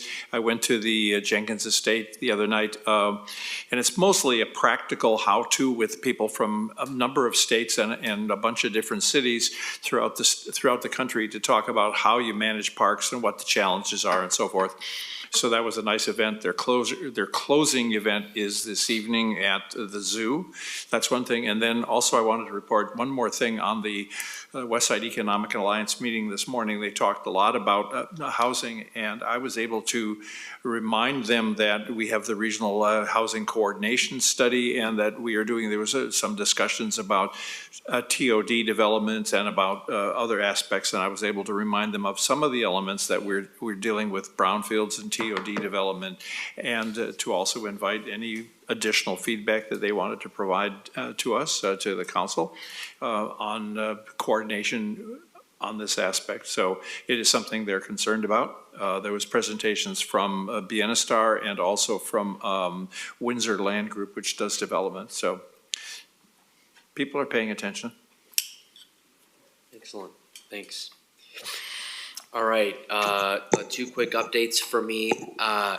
I had the opportunity to kick off our land banking work group yesterday. We had about 50 people here in the council chamber working on evaluating a potential regional scaling of a land banking program. And we had community-based organizations, developers, public partners, private partners, I mean, you name it. Philanthropy was in the room to really see how the region can strengthen its approach to housing production. It was really, really promising. So thank you to our planning team for doing that. And secondly, councilors, I would like to share that Metro proudly stands in partnership with the City of Portland's Office of Violence Prevention, Multnomah County's Health Department, Community Adolescent Health Program, and Moms Demand Action in recognizing National Gun Violence Awareness Day on June 5th. This day also marks the beginning of Wear Orange Weekend, in which cities across the nation wear orange this weekend to honor the survivors of gun violence, remembers lives lost, and uplifts communities working towards peace and safety. In recognition, the Oregon Convention Center will turn its spires orange from June 6th to June 8th. This year's Portland event will be a community block party with an afternoon of wellness activities, resources, music, arts, and crafts, youth activities, food vendors, and opportunities for community healing and remembrance. The event is Sunday, June 7th at Southeast Mill Street in front of Lincoln Park from 12 to 3 p.m. We honor these next few days to help spread awareness and show our support, and we thank the team at OCC for using our beautiful spires as a beacon for awareness and recognition of this and other days of importance in our community. Thank you for folks that worked on that. Okay. Seeing no further discussion, the council meeting is adjourned. Our next regular meeting is scheduled for June 9th at 10 a.m. Thank you.